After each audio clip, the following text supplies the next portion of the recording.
Hello, buddy. Welcome back. I'm the Strategy Professor, and this is going to be my 7.17 mid-tier list, and we're actually going to talk about the tier list. This is part 2 to the video. Part 1 was talking all about the itemization and why certain items are strong right now in the meta, and looking at that in depth. And now we're going to talk about the tier list itself. So we're just going to jump right in here. So I'm going to have a link in the description to the previous video if you want to know about the itemization. I'm going to be referencing that when we get down into the tier list and start talking about the different champions and why they're strong. So be sure to check out that video, at least look over the Google Doc a little bit, make sure that you kind of understand where we are. Let me know if you have any questions or, if there's something that I overlooked in the comments, but let's go ahead and get in here. So we're just going to talk about sort of what the meta is right now, key considerations like what makes a good mid champion, and then we'll go into the tier list itself. And we'll try to keep this video to an hour or less here. I'm going to go in depth probably about the top 10 champions in the tier list, and then I'll talk a little bit faster as we go down the list. So I'll probably spend a decent amount of time on tier 3 as well, and then tier 4 and 5, we'll just kind of really quickly mention those. We're not going to have time to talk about all 50 champions or whatever that I put on the list. Okay, if this is the first video that you've seen of mine, in the description you can find timestamps. You can jump around to discussions about your favorite champions you want to know about. You can also access this Google Doc if you want to skip around and just sort of see the overview or follow along as you listen. So yeah, the video, like I said, is probably going to be about an hour, but it will have those timestamps. You can jump around and make it shorter if you want to find your favorite sections.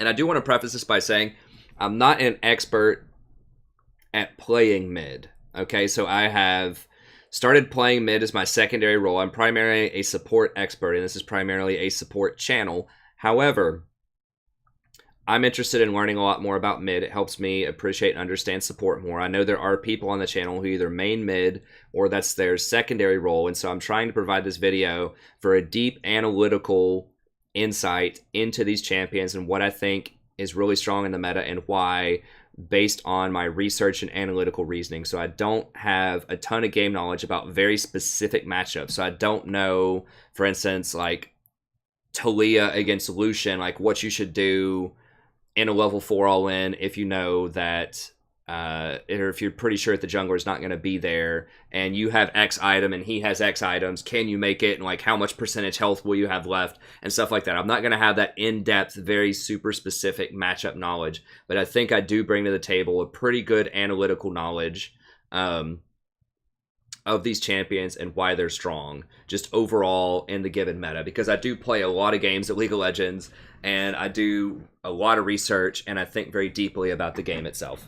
And I'm a very just analytical, sort of mathematical person when it comes to looking at League of Legends. So I think that's very useful insight. So even though, like I said, I'm not like a challenger mid player or something, I think there will be some useful stuff to think about in here. Okay. So the mid meta, TLDR, you got to have AP damage in this meta. And the reason is there are a lot of people that are running AD top, and there are people that are running AD in the jungle as well. So if you look at kind of popular jungle champions right now, you've got things like Kayn is getting more and more popular. You still see things like Master Yi in the jungle from time to time. Kha'Zix and Rengar show up from time to time. Jarvan is very popular in the jungle right now. So there are several AD champions that are really popular in the jungle. There aren't a lot of heavy AP damage champions in the jungle. There are tanks, right? So you've got your Maokai, you've got your Cho'Gath. Mundo's been popping up a lot more lately. Some people still pick a Mumu for some reason. So there are some AP champions in the jungle, but not very heavy AP threats. And there are very few AP top laners right now. So almost everything top lane right now is either tank or AD damage. So you've got your Riven, you've got your Fiora, you've got your Gnar, your Kled, Jace, Jarvan, Irelia. There are just so many top laners. Pantheon, for people who are going for that early game damage. So top lane's almost always AD right now. The only thing that's heavy AP that gets played top is Rumble occasionally, and he's pretty rare. I mean, you might see like AP Cannon or something up there, but it's rare to have AP damage up there. So there's very little AP damage in the jungle, there's very little in the top lane, and there's very little in the support role. It's not very popular to run APs right now. Occasionally, you'll still see a Brand or a Zyra or something like that in the AP role, but almost everybody's going to be a utility support these days, either utility or tank. So what this means is that you need an AP threat on your team so that the enemy team can't stack all armor. And as the mid laner, you need to be that AP threat. So I know that people love playing Talon, they love Zed, Lucian, and things like that. But those are a lot lower priority in my mind, simply because they're not heavy AP damage. You need heavy AP damage to keep the enemy honest. You do not want them stacking all armor, especially the tanks. You don't want Malachi to come rolling up, you know, with his Thornmail plus, you know, Righteous Glory plus, you know, some other high, some other high armor item. You want to make them have to get that Spirit Visage or have to get that Adaptive Helm or something like that.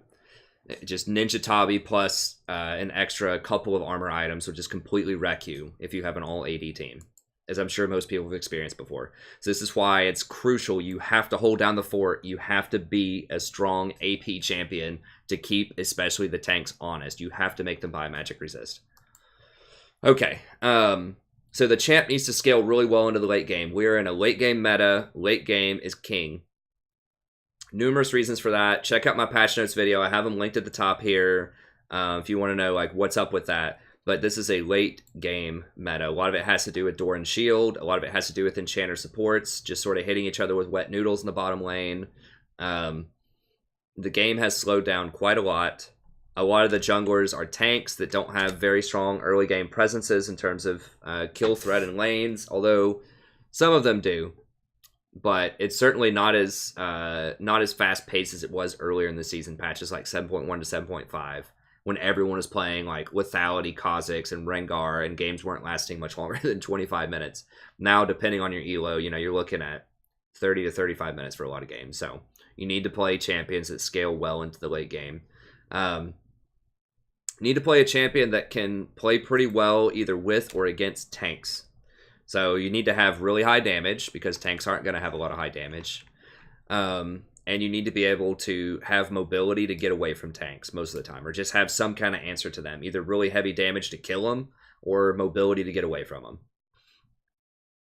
And then ideally, if you can, the champion should play well or against enchanters. So it's really a huge perk if you can blow up that Janna like out of a bush, or the Lulu, or the Sona, or whatever that's trying to ward. If you can just kill them out of nowhere, that's glorious.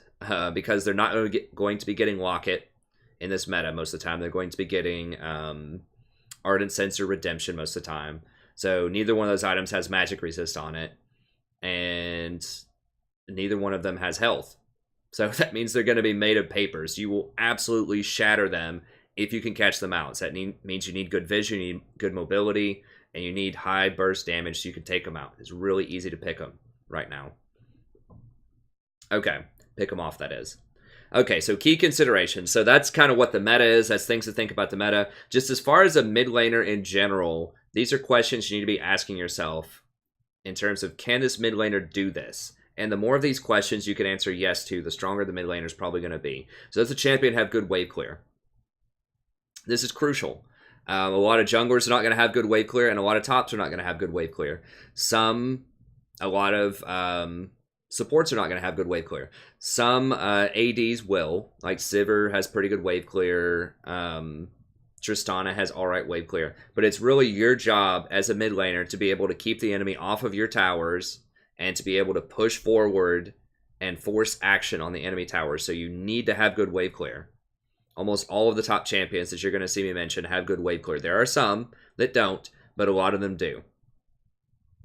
Does the champion have reliable execution? And this is huge for most of these. Is it something that you can count on that's going to be effective in a game? Okay, so either the mechanics are simple enough to where there's not going to be a very large margin for error. With most of them, there are some exceptions like Leblanc and maybe Cassiopeia. But are the mechanics relatively simple? And is the champion good when playing from behind, or at least in a neutral state? So if you're not super far ahead, can you still be impactful? Do you have crowd control? Do you just have innate damage that scales up really hard over time, where you don't need a ton of items? Like a couple of items is enough to be very effective. So this is something to consider. You know, I think that champions that have really heavy mechanics involved and are just awful if you fall behind are a major liability in solo queue. So like Yasuo, Riven, stuff like that mid lane, I think is really problematic. Trying to think of some AP mages. I mean, LeBlanc's kind of like that, but her best case scenario is so strong that I think you just have to have her. Any respectable top 10 tier list is going to have her somewhere in the top 10, I think, because she's just so powerful if it's someone who's good on her. But is this person reliable? Is it hard? Are there not many things that can counter that champion? That's another form of reliability. So is this champion good into almost anything? There are very few hard counters. That also adds into reliability. Can the champion rotate well? So this is important to consider also because, you know, good mid laners, and this is like peanut butter and jelly with wave clear. Like this is the classic mid lane, like powerhouse pick is something that can push the wave, put the enemy into their tower, and then go roam and make a play in the side lanes, either top or bottom. And this is crucial for solo queue most of the time because, you know, if you're a good player and if you think you're better than most of the other people in your elo, that can be true in terms of individual laning. But where most people fall short, especially people who overperform in lane but are still stuck in a certain elo and they don't understand why, is they don't influence the map enough. So you need to be able to push your lane in and roam. So you need to be able to go bottom lane and force kills. That way your bottom lane won't feed, right? Like if you're worried my bottom lane always feeds, we'll play a champion that can go down there and deal with it. I mean, I'm guilty of this as well. You know, sometimes I don't rotate as much as I should. And there are a couple of champions on this list that do not rotate that well, although most of them do. Because they're powerful for other reasons, but near the top of the list, that is, such as Anivia and Cassiopeia. But that is a huge perk if you can do that, because it's really hard for your lane to lose. It can happen, but if you roam down and get like 2 or 3 kills in the bot lane and then take first tower and take dragon, it's probably game over most of the time. So playing champions that can roam really well, push and roam, is nice. It's very, very key, and it helps keep your team from feeding. It helps you influence the game and make sure that your team's going to win. Because it's all good if you go, you know, 5-0 in your lane, but if you never rotate, if you never help, and the enemy bot lane also goes 5-0, and your AD carry is just like completely out of the game, that's going to be really problematic later on. Because then you're going to have nobody to crack through those tanks a lot of the time. So, does the champion offer heavy AP scaling? We talked about that before. Does the champion offer strong objective control? So do they take towers quickly and or do they take barons and dragons quickly? The game is won on objectives, not kills. So you want to make sure that you're playing a champion that can take those towers, that can take those barons really quickly in the ideal case. So very few of these champions, if any, have all of these traits. Right, like some of them may excel quite a lot at a few of these questions and then not be so great at some of the other ones. Some of them might just be pretty decent at all of them. But these are definitely the questions you need to be asking. The stronger they are at these questions, the stronger the pick's going to be, particularly in the current meta.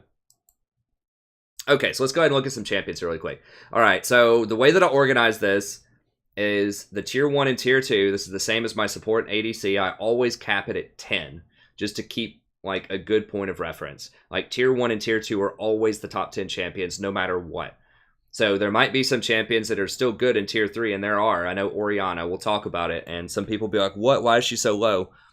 We'll talk about her here in a second. A lot of it has to do with execution and reliability in solo queue. But it's always the top 10.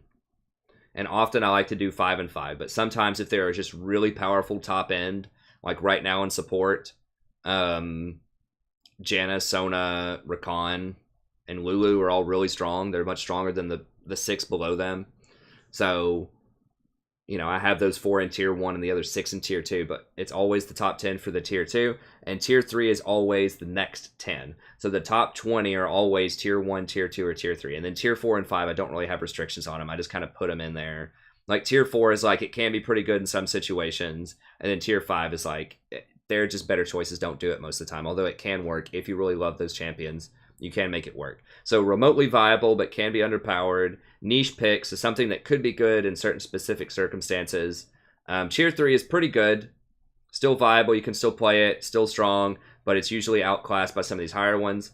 This is pretty powerful in most compositions, and then tier 1 is good into virtually everything. You know, I always feel good when I see those champions on my team. One way or another, I'm like, okay, we're going to have a good game mid lane. Most of the time if I see those champions. Tier 2 is like, they can be really strong, but there's also a slightly higher fail rate than the tier 1. But like I said, a lot of this is very fluid. Mid lane is very, very difficult to predict because a lot of it just depends on the skill of the player and the matchups. There's not anything that's like a must pick, must ban every single game. It's not like there's a Janna right now in tier 1. So mid is actually relatively balanced, I think. There are a lot of viable things. They have good interactions with each other. There are some counter picks, but to certain champions, but you know, there are a lot of very viable things. So I have Taliyah up here, but you could certainly, you know, make an argument for a lot of these champions being at the top. I mean, you could make an argument for Cassiopeia. Cassiopeia is the one that I like to play most of the time, which we'll talk about why here in a second. So, I mean, you could make an argument for her being number 1. She's probably the most contested professional pick right now. But a lot of these champions are really good. So this is just giving you an idea about how and why I rank these a certain way. So, you know, try to forgive me if you think that like Annie should be number 1 because she's the easiest to play and is really powerful. And there's an argument for that. You know, this is just kind of ballpark because a lot of these could be interchangeable depending on how good the player is on the champion and the specific matchups. Okay, let's go ahead and look at Taliyah really quickly. So disclaimers, mid is pretty balanced right now and a lot of this could be interchangeable. Okay, so she's got number 1 slot for me. She was recently nerfed. And they made her Q cost a lot more mana. So she was the toughest person that was nerfed, but she was the strongest by far in 7.16 and prior. She was extremely powerful because her Q was so spammable. So they have nerfed it. It does cost a lot more mana, but she does rush Morellonomicon first item. She's going to have that lost chapter, and often she'll get blue buff because she's very safe. She's not going to lose it. Stuff like that. So a lot of times the junglers in solo queue are willing to give it to her. So I think that it hurts her a little bit with her ability to spam, but I think that it's okay because she gets Morello and blue. She's still in a pretty good spot. So let's look just really quickly why. What's up with her? Why is she really strong? Well, first of all, she's highly mobile. So that meets one of those questions as well, in that she can roam really well and she's pretty safe. She has very far ranges. 1,000 range is more range than I think any other mainstream champion that has a spammable ability in the mid lane. So, you know, something like a Lux or a Vel'Koz or a Xerath, they're going to have more range. But, you know, when you max this out to level 9, it's a 3-second cooldown. So that is supremely spammable. So she's very safe. She has huge ranges. Even her Seismic Shove, her major all-in, you know, move when she knocks people back into your team is 900 range. Unraveled Earth is 800, and she can basically like really, really quickly rotate up to, you know, 3,000, 4,500, 6,000 range on her ultimate. So great roaming potential, great ranges, very safe in general because of that. So that makes her pretty good against tanks because she's safe. Also, Seismic Shove is pretty good crowd control. It can knock people back. It can knock them into your team. So you can use it as engage. You can use it as disengage. And her Unraveled Earth slows people and does massive damage to them if they run across it. So that's really good for tanks. If you have a Malachi trying to run at you with a Righteous Glory, you just knock them back with Seismic Shove, Unravel the Earth, and peel. So that's really nice. So it doubles as an engage plus a disengage tool. So it makes her very, very versatile, very good with tanks and against tanks. Okay, so another thing is she's very fast. So not just with her ult, but just in general. Even if your ult's down, you're still really, really fast. Because her passive gives you an extra 20 to 40% move speed. That's crazy. Like, that's so much extra move speed when moving near terrain or structures, which is basically anywhere on the map. Like, she's always going to be pretty close to terrain whenever she goes. So it builds up and then decays, but she hops up on this rock and she gets a lot of extra movement speed to run around. So it's disabled during combat, But basically, she gets to run around. She gets back to lane faster. She gets to rotate faster even when her ult is down. She can ult somewhere and then get back to mid lane really fast. So that gives her a lot of power.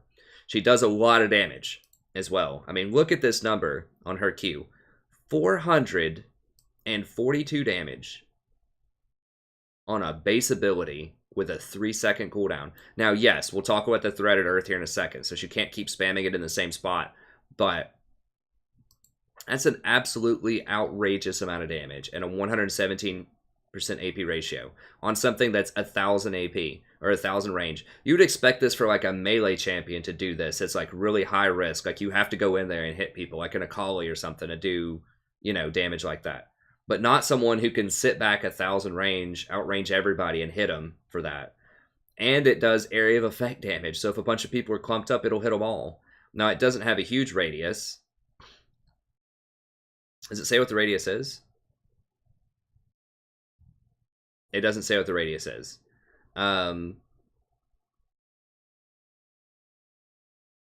But, so it's not a huge radius, but it does wave clear really well too. So it does huge damage from a long distance, very high burst damage.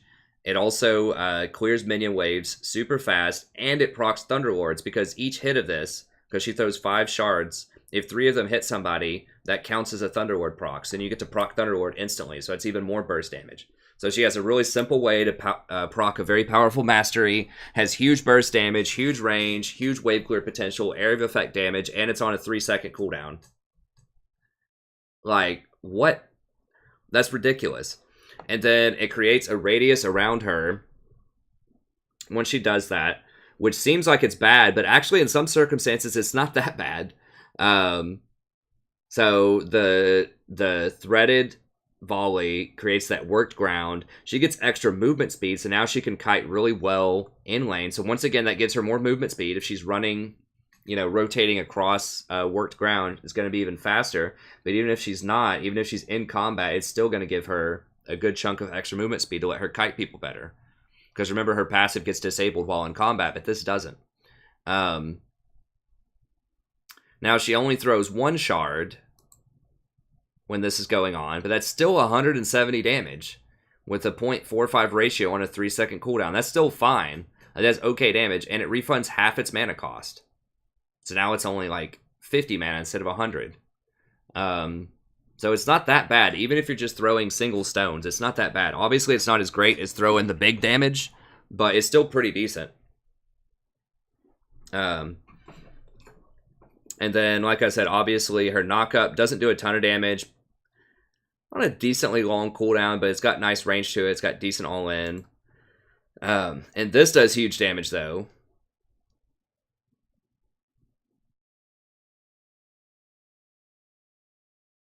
So yeah, once those boulders explode over time, then you get up to 300 damage with a 0.8 ratio, which is huge. So obviously the trick is you knock people into the boulders, you knock them forward, you throw the unraveled earth at them, hit them on the way out, and then you hit them on the way back in. So it's a ton of extra damage. And then the Weaver's Wall, not only can you rotate with this, but I'm sure you guys have seen in professional play by this point, you can cut off you can cut off Baron with it so people can't contest Baron as easily. You can cut off towers.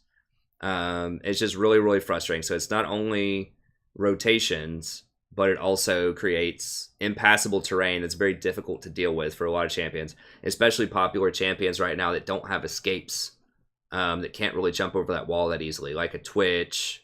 Sivir, it can cut her off so she can't run in the direction she wants to run. Jhin, of course, still gets played sometimes. Misfortune. So there are a lot of champions. Tristana can obviously jump over it. Kalista is going to have a hard time getting through it. But a lot of champions just can't get through it. So it's on a pretty long cooldown. But overall, very strong. So she has a ton of damage. She's very safe. Long ranges.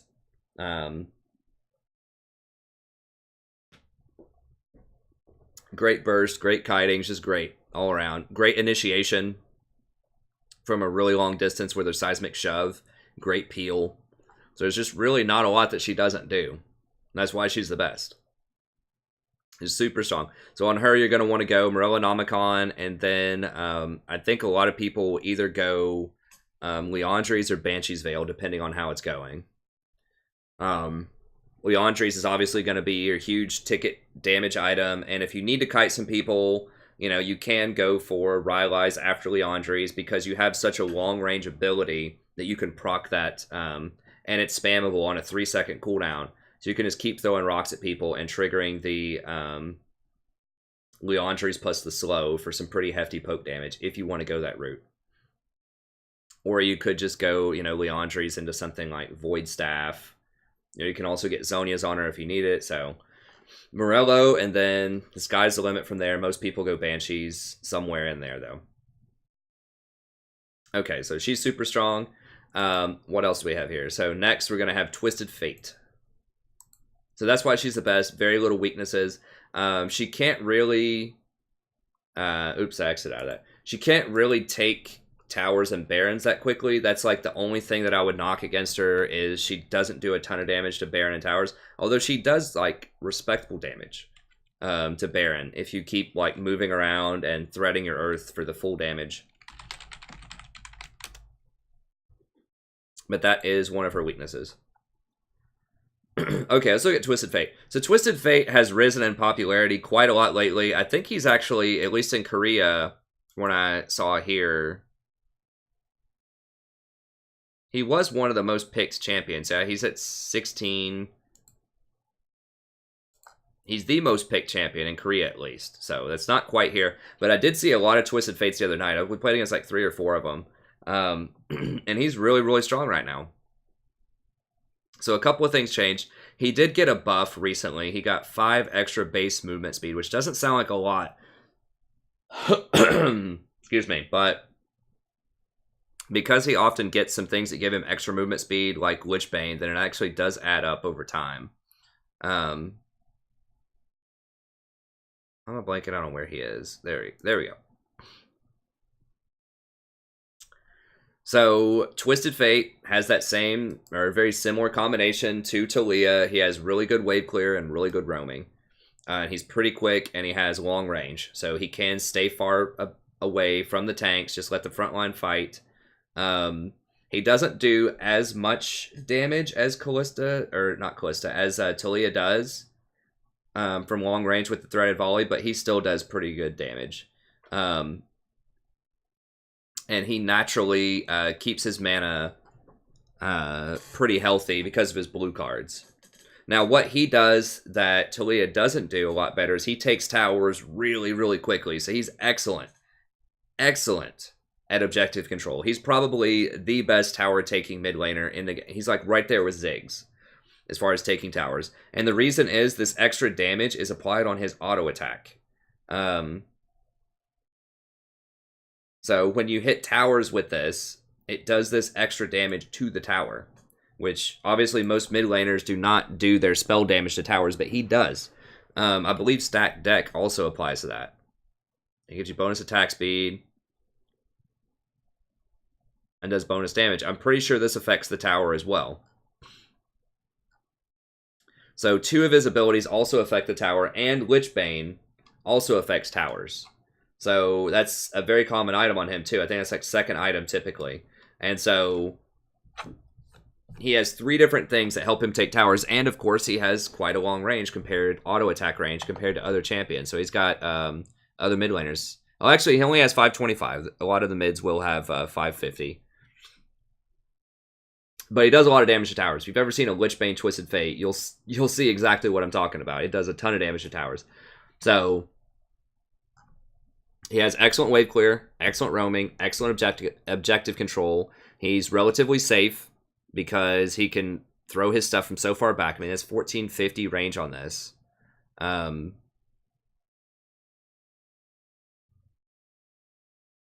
Yeah, and he doesn't have anything. The closest he's going to have to get is like 525 for auto attacks.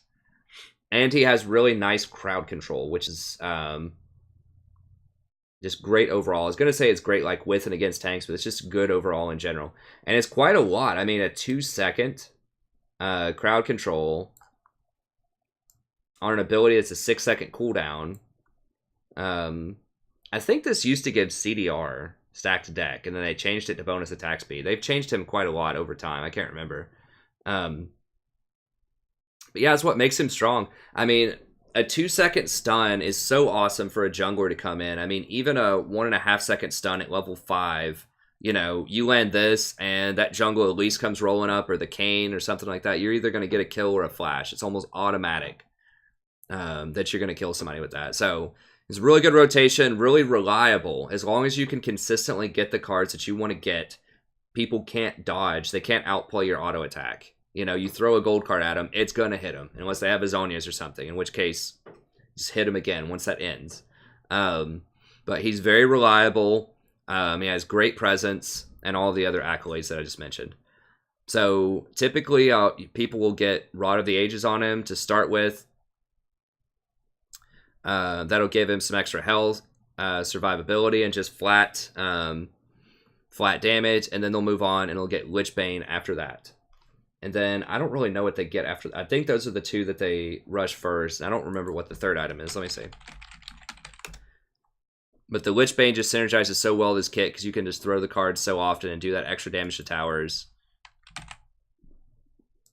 That's what he really is. He's a roamer, and then after you get those kills on the roam, then you take the towers out really quickly. So he closes out games very fast a lot of the times, or he can if you're a really good Twisted Fate player. Because not only do you get the kills when you rotate, but you also get the towers. Zonias, okay. So people like to go Zonias on him after that, and then Void Staff somewhere in there. Yeah, so it's almost always, it's kind of split. Some people don't get Rod of the Ages. I think that's pretty standard on most TFs that I've seen, and I think that's a really, really good build. But some people, it looks like they just rush straight Lichbane.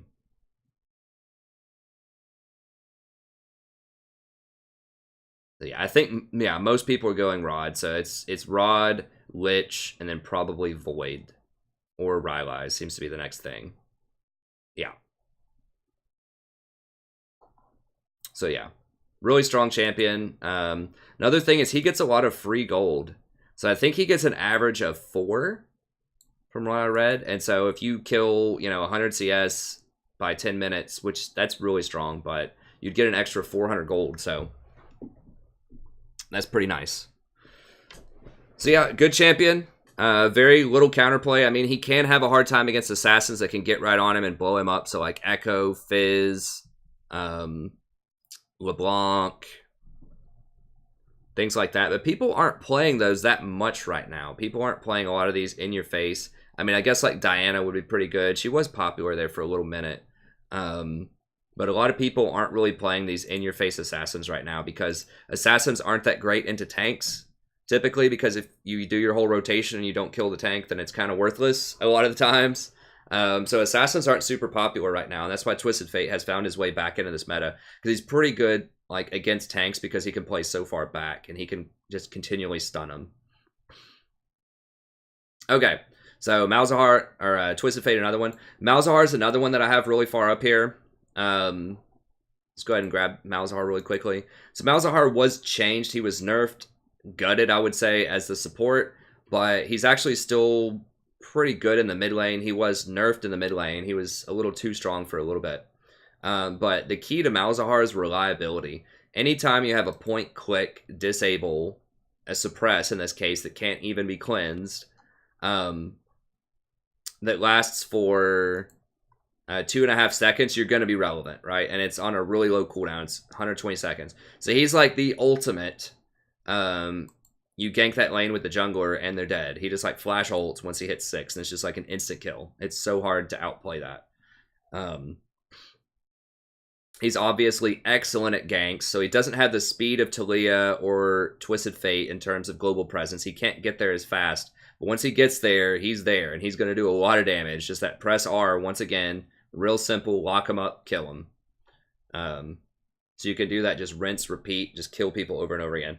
So he pushes really well. You throw the Malefic Visions on a minion wave, drop your Swarm, Call of the Void, and he's really good with mana management because you get 2% of your max mana back every time something with Malefic Visions dies. So that means that the Malefic Visions ends up being relatively free if you use it to clear out an entire minion wave. Really nice ratios too. It's got a 0.8 on Malefic Visions. Remember, you can reset Malefic Visions as well with your Q. So, you know, if you put this on somebody and it lasts for, I don't know, 3 seconds, and then you Q them, like, or you let it go for 3 seconds and you Q them and it refreshes, you really get 7 seconds out of this. So you're going to get an extra, I don't know, 100 or 200 damage off of it. So that can be quite a lot. Now, the Void Swarm is basically just complete trash right now. Like, it's really, really bad. It does do triple damage against lane minions, so that's good. So you can still push with them, but you can't take Barons or Dragons nearly as fast as you used to be able to take them with them. They're still okay for that, but they're not amazing. So a lot of the damage is based on level now, which is a little weird. And it has a very, very low AP ratio, so pretty trash. Void Swarm's pretty trash. But Malefic Visions is very good. That's a nice ratio. The Ultimate has a 1.1 ratio, which is huge. You know, a 225 base. And then the Call of the Void actually does some pretty good damage too. It's got a 0.8 ratio on it, with a nice silence. So, and he comes with a free Banshee's Veil that refreshes every so often, pretty much. So, great at pushing, great at roaming, pretty good at objective control. The minions do still hurt Dragon. They don't do as much as they used to, but they do chip in and help out a little bit. Very, very reliable. Just a point-click ult, lock down, somebody's dead, like 100%. So he's excellent in pick comps. He's really good to pair with things like Ashe, Thresh, Sivir.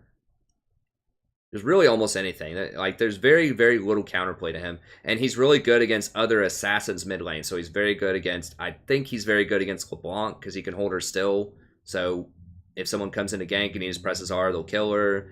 Good against Ahri. He's pretty good against virtually any champion that relies very heavily on their mobility to be effective. So overall, I think he's very strong. So there are other champions that will do more damage. They can take towers faster. They can roam faster than him. But he's just super reliable. Great wave clear. Point click. 2.5 second suppress. Respectable damage. I think that makes him really good in solo queue. Alright, Kassadin is another solo queue all-star. Kassadin's main weakness is that he doesn't have wave clear. And that's almost it. Wave clear is very, very important though. Few champions on this, you know, at the top of the list are going to be effective without wave clear, and he's one of them, though. Just because he's very good against other AP champions, and I think mid lane virtually almost always has to run AP right now for the reasons I described, because you're just not going to have AP on your team a lot of the time if you don't have an AP mid. So he permanently gets 15% reduced magic damage, and he gets a shield every time he casts his Q. So, you know, once you start getting up to 200, and this is what you'll max first as your Q. So you get 15% reduced damage, and once you get to 200 AP, then you're going to be getting a shield for 220. And that 15% reduced damage also applies to the shield. And if you have any magic resist, if you decide to go for something like a, it's a little unusual, but if they had a lot of AP, you could get like an Abyssal Mask or something. His base damages aren't that high though, and his AP ratios are high. So typically you would not go for Abyssal Mask, but, you know, if they have a heavy AP assassin, it is on the table. It's there. It's probably not great, but it's there. Banshee's Veil would be another one that could potentially be useful on him. Because the reason I'm saying that just things with magic resist are good on him is because the shield, the damage dealt to shields is also reduced by resistances. So if you're against a heavy AP comp, which is where Malzahar would be best, or Kassadin would be best rather. So if they have like a LeBlanc middle and an Elise jungle, you might be able to go Banshees as second or third item. But yeah, he has excellent ratios. He is kind of a mana hog. This is kind of expensive. Not super expensive. It's okay. This is like okay. And then this gets very, very expensive. You know, the more you cast your Rift Walk, the more expensive it gets. and it does extra damage based on your maximum mana. So the current build with Kassadin is Rod of the Ages, Lichbane, and then probably Zhonya's typically after that, but I imagine you could go Banshees after that if you wanted to, if they do have a lot of AP. So he has great ratios, so 0.7, 0.7, 0.7, and then 0.3 with a 2% max. So that's really, really nice. It's very rare that you see 3 abilities that all have nice ratios, that all do pretty solid damage. So, you know, and historically, Kassadin has been awful in lane. Like, he's down a lot of CS, but for some reason, every time I see a Kassadin, he's not really that far down. And I think a lot of it is he just has really good trading in lane, especially if you go Rod of the Ages first, you get that innate heal from the Catalyst whenever you use your mana. So I think he just has great trading in lane, and he's just pretty safe after you get to level 6. Now, he doesn't have wave clear. As I mentioned before, he does roam really well, and he does extremely high single target burst damage, especially once he gets fed. Once he gets Rod plus Lichbane, it's pretty much lights out, and he crushes most other assassins. So if you're against a Katarina, because this interrupts channeled abilities, it doesn't silence anymore, but it will stop Katarina's ult. LeBlanc, Ahri, pretty much anything that's like AP in the middle, he's going to have a pretty good matchup. So yeah, I think that makes him really strong. Great rotations. He's not great at taking towers. He's not great at taking barons. He is good at blowing up enchanters out of bushes, as I mentioned before, because he has really huge single target burst damage, and he's very mobile because he gets a free blink every 2 to 6 seconds, depending on the level. So, you know, he's one of the better assassins. And what distinguishes him from other assassins is, once again, I have him at the top of the food chain because he has good matchups into those assassins. So he's good into LeBlanc, he's good into Fizz, he's good into Ekko, because he gets the shield. And he gets the reduced damage. So that's why he's at the top of the food chain for me. Is he's mobile, he's just as mobile as they are, if not more so. He has just as much damage, if not more so. And he has a really good matchup against them. So I think all of that puts him at the top of the food chain in terms of assassins on this patch. Highly mobile burst assassins. Okay, Cassiopeia. Now, this is someone that I have been playing quite a lot. And I think she's super strong right now. Like, you see her a lot in pro play, and she is hard to play to some extent. I need to exit out of one of these. It's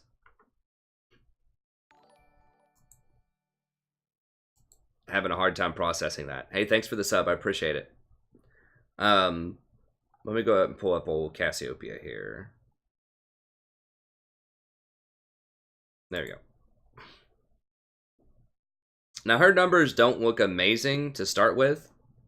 But you kind of have to play her just to experience it. So the main thing with Cassiopeia that I think is awesome, especially if you don't play mid a lot, so if you play support and mid is your off role, and you don't mind playing Cassiopeia, she is kind of mechanically intensive. But the big thing is you get your mana cost refunded whenever you use Twin Fangs. That is huge. Okay, because one of the big things, if you play jungle or if you play support, certainly, your last hitting is probably going to be pretty garbage because you don't have a lot of practice with it. And sometimes, even if you play mid a lot, maybe your last hitting's garbage. You know, if you're being honest with yourself, if you're not getting to somewhere around like 70 or 80 CS by 10 minutes, you need to work on your CSing quite a lot. And Cassiopeia helps with that because she makes it really simple to last hit. It gives you free mana, you get free last hitting. So she definitely has that going for her. She has excellent wave clear. So if you use your Q and then just spam E on things, you have great wave clear. It's not going to be as great as some other, you know, like it's not going to be like TF or Taliyah, but it's still pretty good wave clear. And you have astronomically high sustained damage in a fight. You don't have very high burst damage. A lot of it is damage over time. So your whole kit is predicated on hitting your Noxious Blast, which does 255 damage with a 0.7 ratio. Pretty nice. And then you spam your Twin Fang. So this only has a 0.75 ratio. It is very expensive mana-wise, though. It does mana damage primarily based on your level. So if you're level 11, it would do 92. It has terrible AP ratio, as you can see.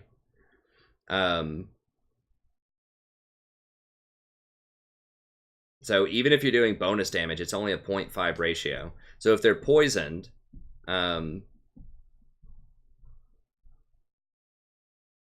if the target is poisoned, so that can be from your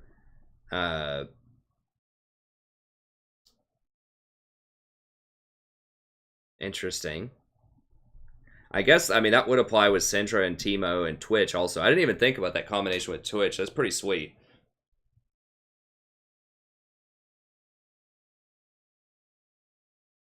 If cast on a poison. I'd never thought about that before. Huh, that's cool. So if you have Twitch on your team and he like casts his ult and just like poisons everybody, you can just spam E. You don't even have to hit people with your Q if you don't want to.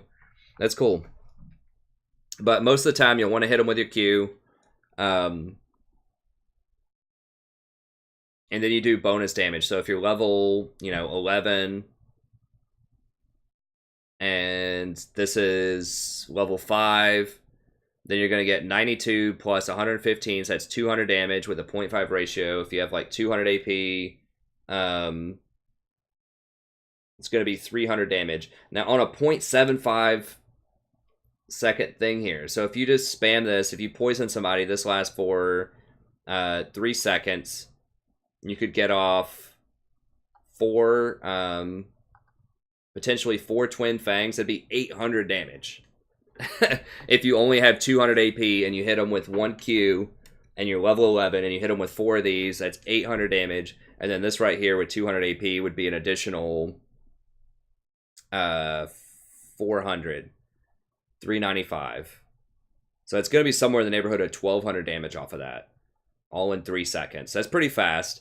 Now, it's not going to be as much as like a full out like Annie rotation or a full like Fizz combo or whatever. She doesn't do that much burst damage, but she can keep doing that in a fight. As long as she has mana, she can just keep doing it because she has no cooldown on this. So she can just, just keep hitting people, 200, 200, 200, 200 every time she keeps hitting people.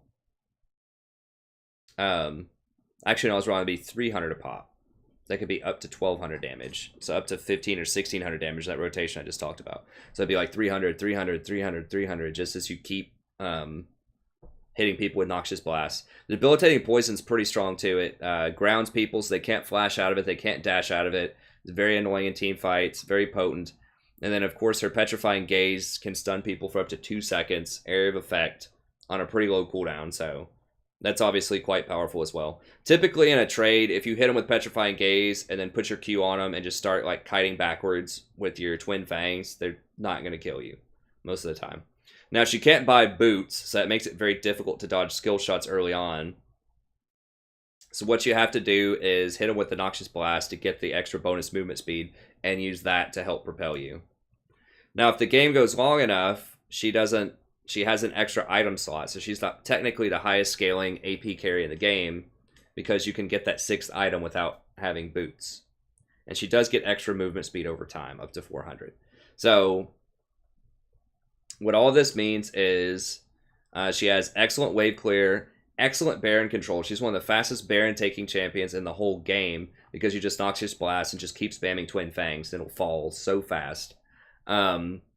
Excellent sustained damage, great at cracking tanks, just because she does such heavy sustained damage.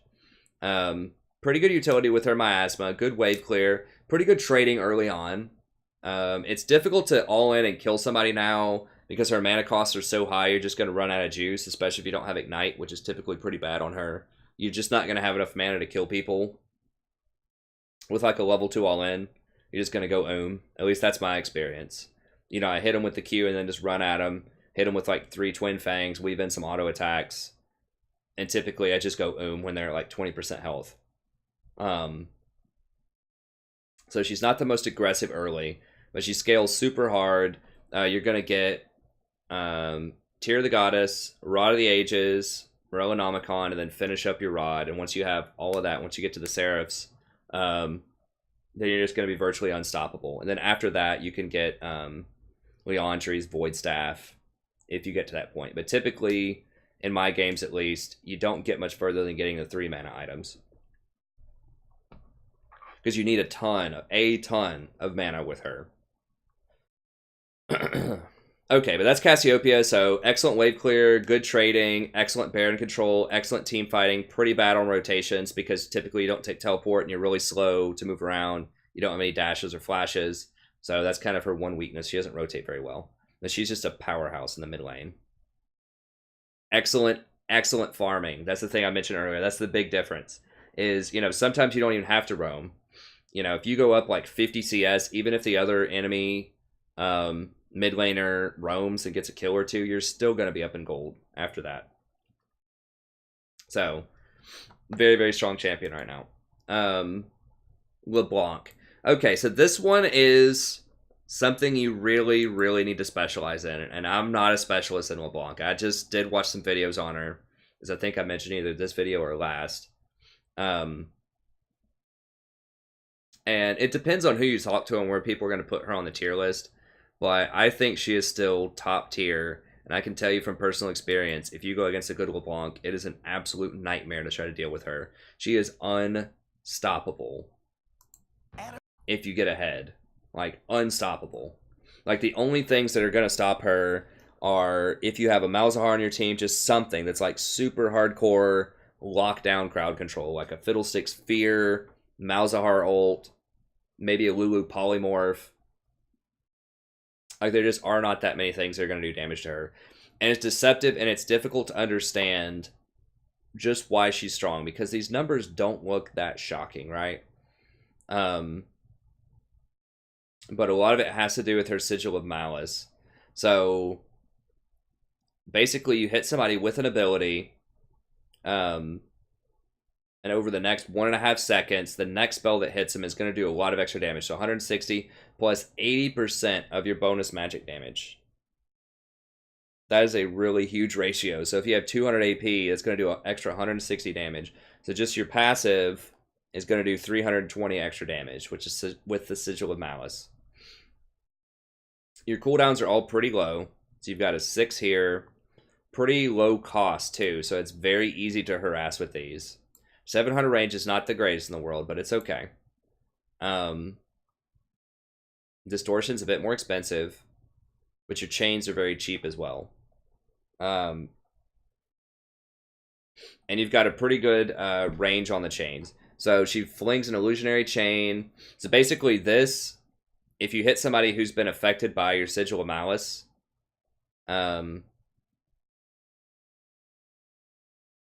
and that lasts for 4 seconds. Then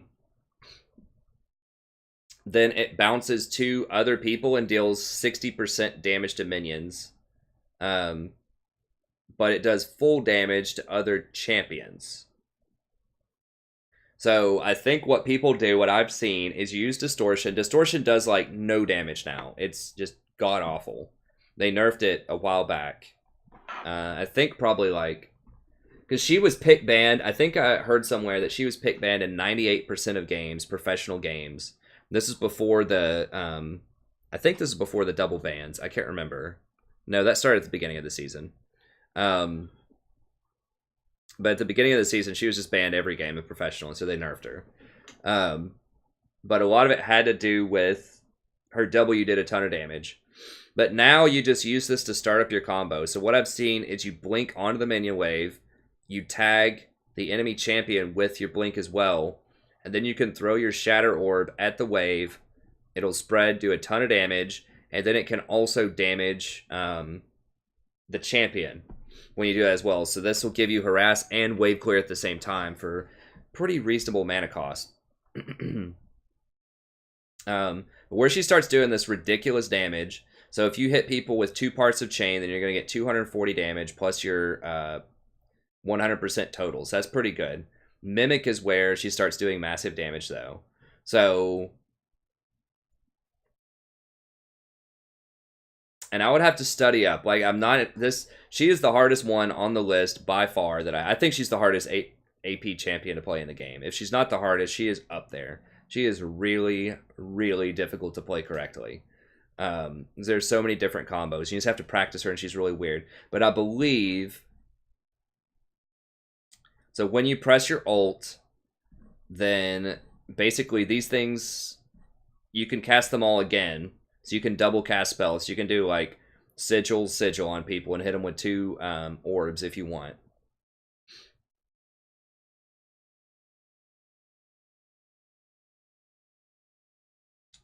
Summons a minion beside her, cast the selected ability.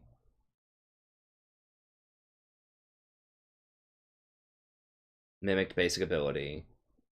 Okay. So it's still just a double hit, it's just the mimic appears and does it?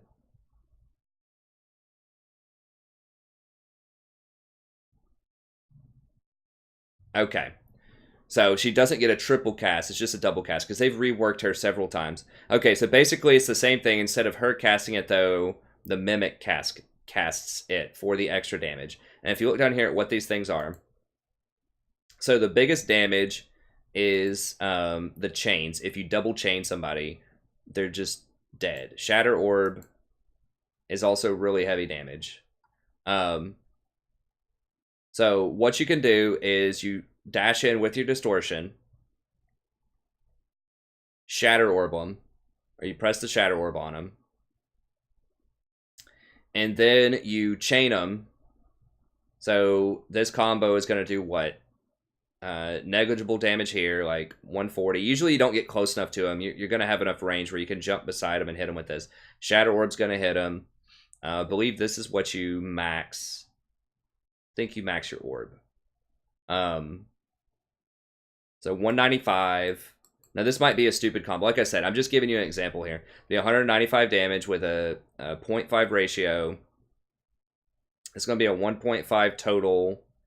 We can just say this is level 3 or something. So 160 plus 195, 200, 350 with a 1.5, and then you mimic. I believe you would mimic the chains is the big one. And at level 11, that would do 320 plus an additional. So that's going to be like 600 or 700 damage at that point with an extra 0.8. That's a 0.8, so that's a 1.8. 2.3. 3.1. So you're getting 310% of your AP. In addition to doing whatever that was, 160 plus 190. Was it 330? I can't remember what the number was. So 330, and then you're doing the extra, like 160 plus 195 is 350. 350 plus 160 is 510. Plus 320 is 830 with 330% if you have 200 ability power. I mean, it gets astronomical. The amount of damage you can do, like 1,500, 2,000. It gets up there really, really quickly. And that doesn't include the damage that you're going to do off of your activatable on the Gunblade. Because she rushes Gunblade, and as soon as she gets this, she's just off to the races. Does a ton of extra damage, and she gets to activate this around level 9 for an additional 207 damage on the target. And it slows people, so you can't dodge the chains as easily, and that's key. So basically every somewhere between 54 to like 30 seconds, you're going to be able to just murder somebody. And there's very, very little counterplay because she can jump so far with distortion and then jump back. So she's just able to jump around the map and just assassinate people just out of nowhere, just like overkill people, like almost literally one shot. Like she just does her full rotation and you're dead, and then she's just gone, run away. And there's, negligible cooldown before she can do it again. She can do it again like before you respawn most of the time. So this is what makes her different from most other assassins, and that's why I have her so high on this list. Is her damage threshold is through the roof. Like she can literally one rotation kill people with virtually no counterplay, especially enchanters or squishy ADs like Twitch, Tristana. Any AP champion is going to die to her. Most enchanters are going to die to her. A lot of mid laners are going to die to her. She's going to be able to one-shot Taliyah, Twisted Fate if he doesn't gold card her fast enough. Malzahar's pretty good into her because he's got that shield. Kassadin's pretty good. Cassiopeia is going to be really rough if Cassio doesn't hit the ult as soon as she goes in. But that's what makes her different from a lot of these other assassins. right? So that's going to make her different from Kassadin. That's going to make her different from Annie, Ekko, Fizz, is that she gets away. Not Zed. Zed can get away also. But I think she has higher burst damage than Zed with less counterplay to it, and it's AP damage. So I think that makes her uniquely powerful, that she can blow people up with a super low cooldown, and she can be really high mobility. And she has decent wave clear. It's not amazing. They nerfed her wave clear recently. So her wave clear is still a little on the sketchy side, and she's not great at taking barons or towers or anything like that. But she is really, really good at deleting squishy champions with virtually no counterplay, and that's why I have her near the top. So, you know, she could arguably be the best mid laner in the game if you're really good with her. But like I said before, I think she's in contention for being the hardest champion in the game to play.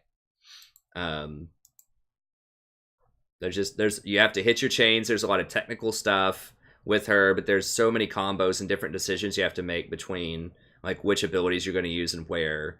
And there's just an astronomical difference between like an okay LeBlanc player and a world-class, really, really good LeBlanc player. So, and she's just very hard to play. And so that's why she's lower. But she could be up in like the number 1 slot if you're really, really good with her. Okay, I need to exit out of some of this because once again, it's like it's having a hard time. I think it's the ad stuff just really like freaks out my browser. Because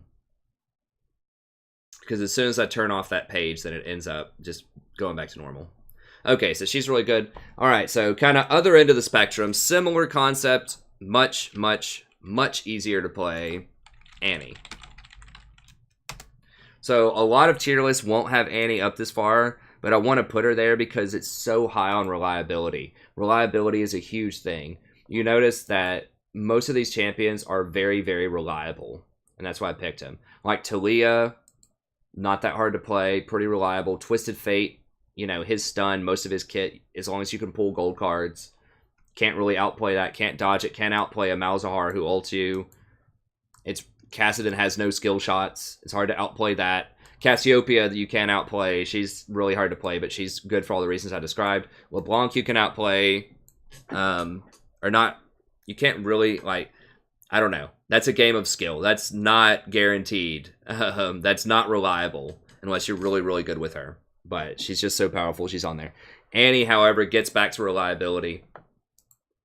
Super reliable champion. No real skill shots outside of Tibbers, which is very hard to miss. So what makes Annie powerful? Most people will understand why Annie's powerful. If you've ever played against the Fed Annie, it can just feel like it's almost impossible to beat her if she gets strong. Like, she's a very linear champion. If she gets far ahead, it's just she closes the door on you, slams it in your face, and it's just really hard to come back if she gets ahead. And yet she's also very relevant even if she's behind a lot of times, because her ultimate and the stun in a team fight can still turn it around even if she hasn't had the greatest of games. So, and her scaling's really, really high. I mean, she's got a 0.8 on her Q and a 0.85 on her W. Those are some huge numbers. So she scales extremely well with AP. And the big marquee thing about her, of course, is Tibbers, which also scales very well. So it's only got a 0.65 on the landing, but you got to remember that Tibbers also auto attacks quite a lot. And he has this burning aura, you know, for 20 and 10% AP there. And then he auto attacks people for extra damage. And he has a pretty good amount of health, too. So he takes a while to take down. So yeah, that makes it really powerful. 122nd, just like game-changing ultimate that can assassinate people and can also turn around team fights. Can also tank barons. It can tank towers. So it makes her pretty decent at objectives. Not as good as something like a Cassiopeia or a Twisted Fate at taking dragons or towers, respectively. But it does make her a lot better than a lot of other mid laners at taking objectives. You know, you just roam, get a kill with Tibbers, and just use Tibbers and the rest of your team to just go take a tower, take a dragon afterwards. He sticks around for a really long time. I think it's like 60 seconds. 45 seconds. That's a long time to get some work done after you kill somebody. So, yeah, she has one of the highest all-in rotation damages in the game. damage rotations in the game. The 220 plus 250 is 370.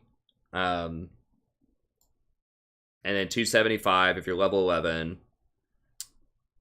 going to say 370, so that's like 640 or something like that with a 1.65 plus 65.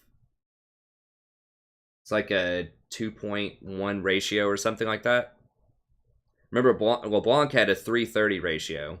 So Annie has a 220 ratio, and LeBlanc had much higher overall burst. So LeBlanc has a much higher damage rotation, but Annie is a lot more reliable. It's easy. You just get your stun, and you press Q on somebody.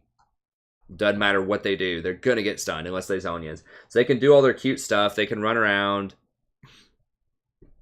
dash away. They can flash, whatever they want to do. They're not getting away from your Q. It's a point click. So this is how you should really open up with Annie most of the time, is you hit them with the Q first and then you Tibbers them. I see so many people just open with Tibbers if it's single target. Now obviously in a team fight, if you're trying to hit like, 3 people, then you Tibbers. But if it's single target, open up with Disintegrate, make sure you get that stun, and then hit them with the Tibbers and the Incinerate. Otherwise they just might flash Tibbers, they might dash it, you might just miss. So that's kind of a rookie mistake I see a lot of people kind of amateur Annies make, is they don't stun with the Q enough. That adds a whole lot of extra reliability to your rotation. So yeah, I mean, there's not much to say about Annie. People have played against her. They probably played her before. She's a very, very simple champion, one of the easiest champions in the game. But you know what? That's called reliability. So she's very, very reliable. She does a ton of damage, great teamfight presence, good objective control. So just a fantastic, solid champion. So that's why she's up in my tier 2. So like I said, she doesn't have as much sort of top-end power, I don't think. Not as much as like the other people that are above her. Although maybe, I mean, if you're in bronze or silver, I think there's a great argument for her being the best overall. Maybe even gold. Best overall AP champion. She's certainly the easiest of all of these. Malzahar is pretty easy too. But she's up there with Malzahar in terms of easiest. Really simple, but really effective. Excuse me. Okay, Anivia. So Anivia is one that isn't super flashy a lot of times. But once again, she's very reliable and does all the things. Most of the things. She doesn't roam very well. She's very slow on the roam. But she's very safe in lane. It's pretty tough for assassins to get to her, especially if she's under tower because she has her egg. It's tough to focus you out in team fights for similar reasons. And she does huge damage. So her Flash Frost does 320 base damage if you hit somebody with it effectively, because you're going to stun them if you hit them with it most of the time. It also stuns them for up to 1.5 seconds, so she's got that crowd control in there. It's got a 0.8 ratio on it. And you've got her E, which is a 300 base, 100% AP ratio. If they're already Flash Frosted. So that combo right there is 620 damage with a 1.8 ratio on it. So yeah, that's pretty massive damage. I mean, that's like Annie-esque damage. And then of course you have your Glacial Storm, which does a lot of damage. I mean, per second is 240 damage. In addition to setting them up for your E, your Frostbite. So, I mean, the combo, a lot of times, you can just zero out enchanters or ADCs or, anyone that doesn't have a lot of magic resist. You just hit them with Flash Frost, just throw a Frostbite at them, throw your Storm under them, and as they're running away, throw one more Frostbite at them, and they're dead. Most of the time, throw it, Crystallized Wall, and they're going to die. Oh, I forgot to say the items on Annie. I think typically Annie will go like, probably Rod of the Ages, Protobelt, and then probably just like either Leandry's or Void Staff.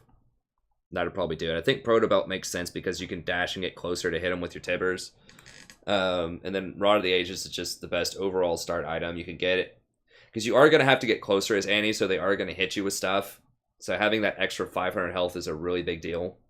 And she actually scales pretty well with health because of her her E gives you quite a lot of extra armor and magic resist. But anyways, So Anivia does need a lot of mana. She's a super mana hungry champion, so you'll want to go. I think they'll typically go tier, Rod, Leandries. Let me see. I think it's tier Rod Leandries is probably the most standard build. Yeah. You can go Morello's if you want instead of tier, but I think almost everybody goes tier on her.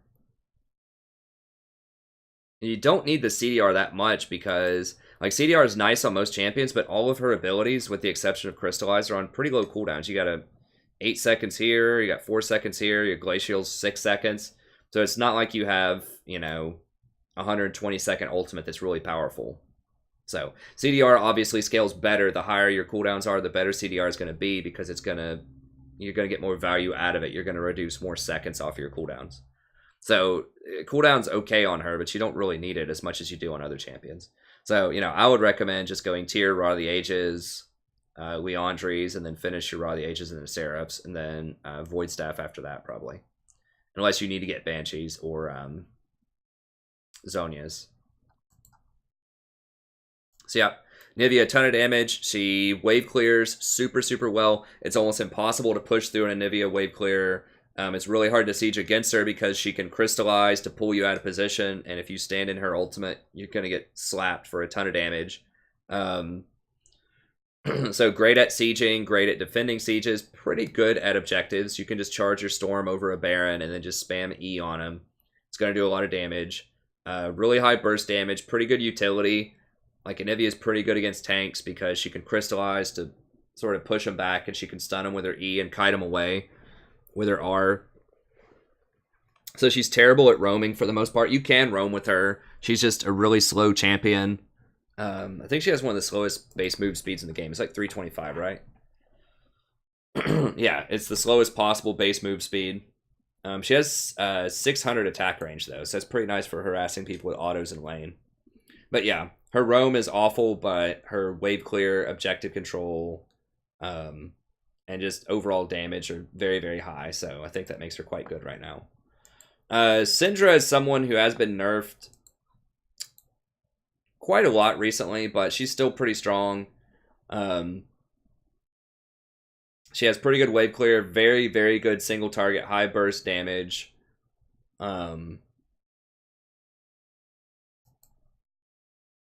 She's on the difficult side to play. I mean, she's nowhere near like LeBlanc, but she's probably about moderate difficulty. That's what they've got her rated as, and I agree with that. So she does much less sustained damage than she used to off of her Dark Sphere. I think it used to be a 0.75. Now it's a 0.65, and then they increased the ratio on her. It's either her Scatter or her Force of Will. But anyways, just spamming the spheres doesn't do as much damage as it used to. But she's still, like, her rotation is still a lot. It's a 0.65 with a 230 base. 0.7, 0.6, pretty high base damages. Then her ultimate is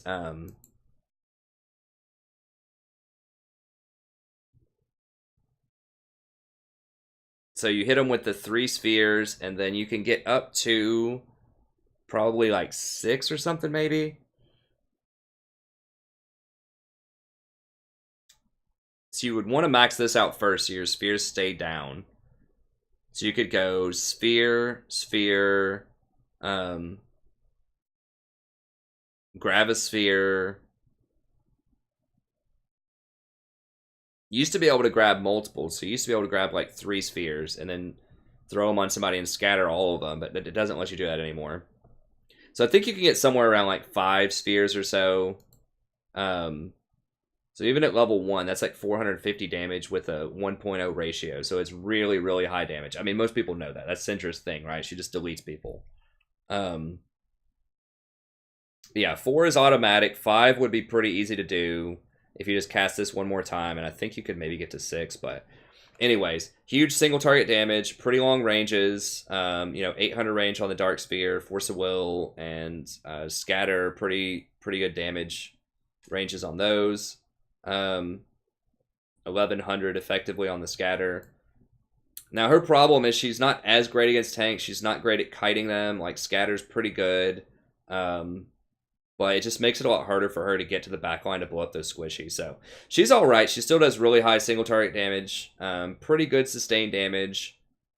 She just doesn't quite have as much utility as some of these other ones. She's okay at objectives. She's not great at taking barons or towers. Her wave clear is pretty good. It's not amazing. Her roam is alright. It's not amazing.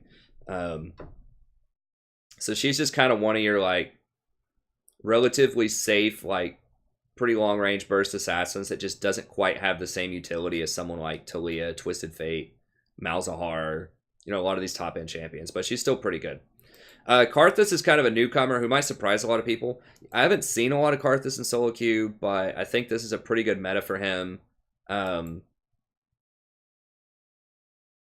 Games are extending longer. He's one of the highest scaling AP champions in the game because his damage is unavoidable. Even if you kill him, he's still going to ult and he's still going to do a ton of damage. So he's one of the highest scaling champions in the game.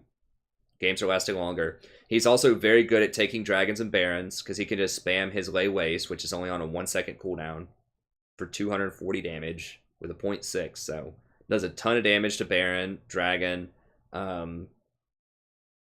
Really good at farming, because once you get Defile, if you kill a minion, then you get a lot of mana back. So you can just keep clipping minions in lane. He pushes really well. Excellent wave clear. Excellent team fight damage. I mean, you can just run into the middle of a team if you want to, turn on your Defile and just start spamming Q, throw up a wall of pain. Then even if they kill you, you're still going to do a ton of damage, even while you're dead. Especially when you do your ult. So, and his ult obviously is his marquee ability. It gives you global pressure everywhere. So he's not great at roaming himself. He's alright, middling, but he can just step back and press R and clean up a lot of kills around the map. And that's obviously super, super powerful. So part of what has made him strong in this meta, I think, is that he can go Rod of the Ages, which is very powerful right now. And it helps him out on numerous fronts. It gives him the flat ability power that he wants. It helps him through the laning phase with Catalyst. He likes having a huge mana pool, and he likes having a huge health pool, because the longer he stays up before they kill him, the more damage he's going to do with lay waste, the more time they have to spend trying to kill him. And that helps him out against assassins, because it gives him a lot of extra tankiness.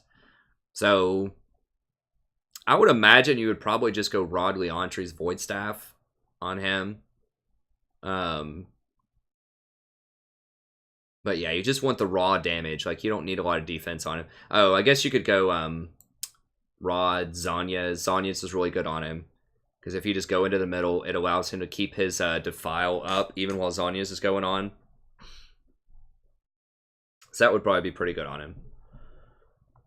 But yeah, ton of damage, excellent farming, excellent wave clear, excellent dragon and baron control, unavoidable, very reliable damage with his ult. It's inevitable. If you get to 6-item Karthus, it's just almost impossible to win a fight.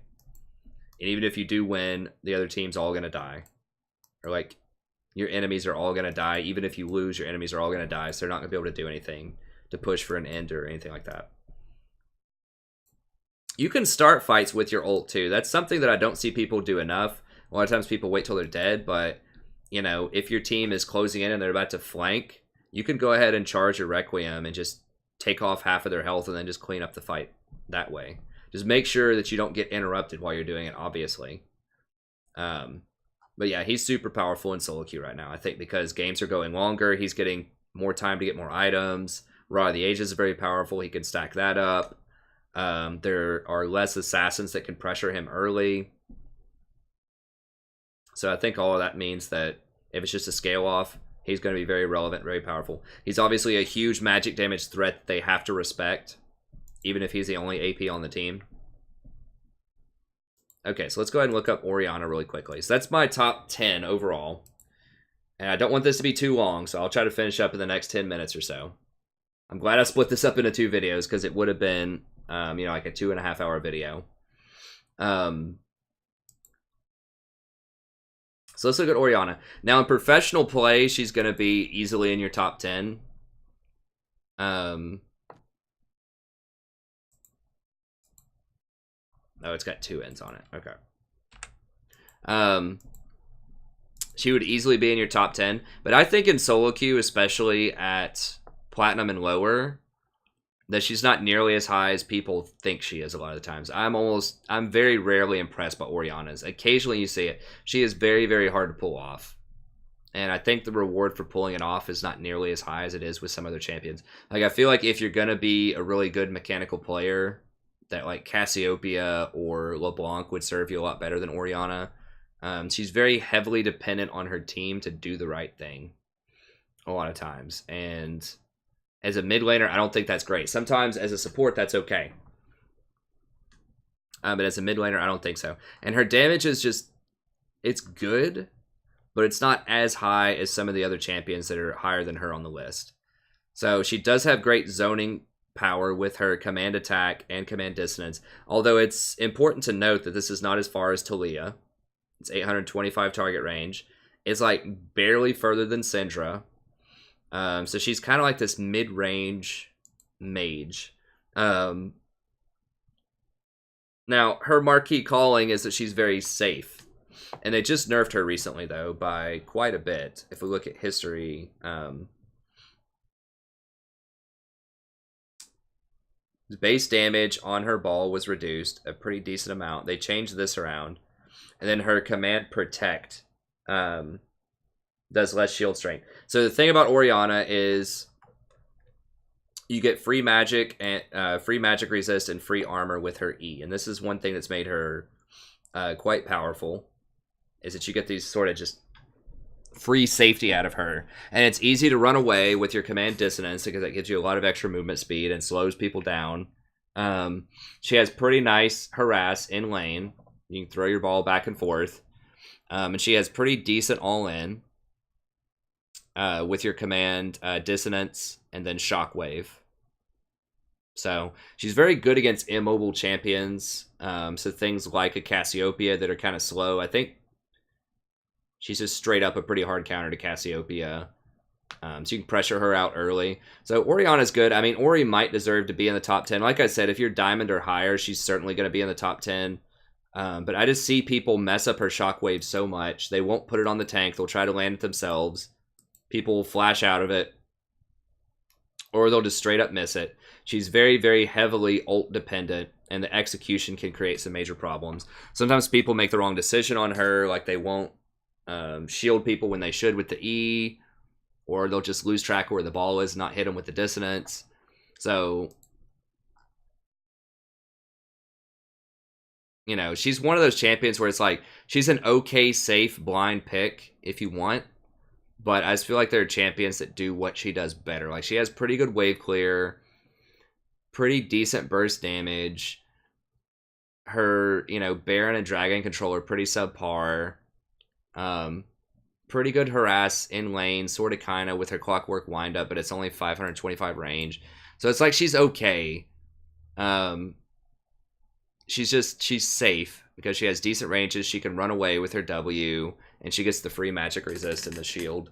So she's got good utility. She's pretty safe, but I think she's been nerfed enough to where I would prefer just a more specialist type of champion right now. Like, I feel like if I was just a blind pick and I didn't know anything about the enemy team, I'd probably just go with Taliyah. Or maybe Cassiopeia. Cassiopeia can run into some tough matchups, but maybe even Syndra. Twisted Fate. I don't know. I'd just rather have most of these champions. Like, I feel like a lot of these are inherently pretty long range and pretty safe and have pretty good utility. Not all of them, but a lot of them do. So she's okay. You know, I think Morello is what most people get on her to start with, and then you can get a utility item, either a Banshees or a Zonia's, and then just a probably Leandri's or Void Staff after that.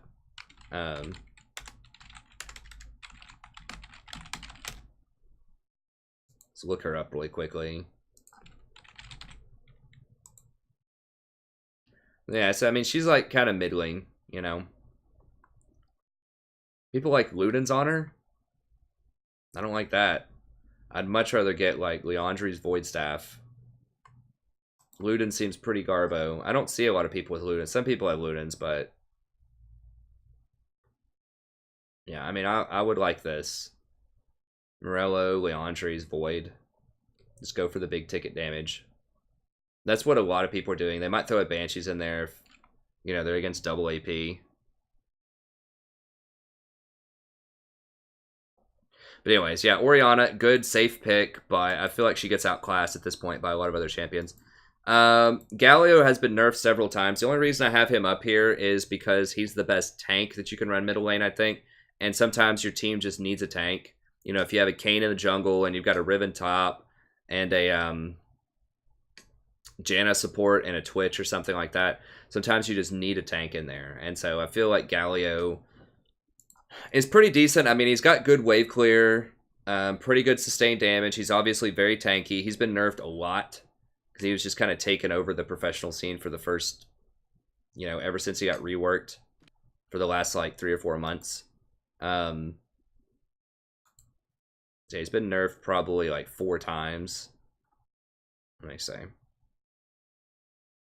1, 2, 3, 4. Yeah, so he's been nerfed 4 times. But he's still pretty good. Like, he has pretty good wave clear on his Q.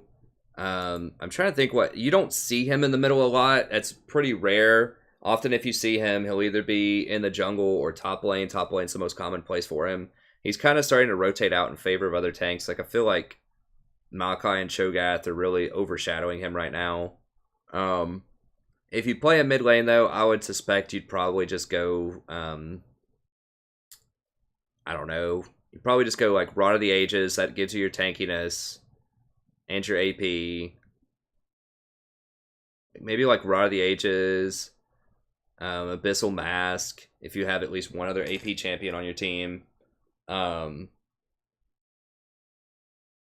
don't know. And then after that, you can just kind of see if you want to go more tank items or if you want to go more AP items.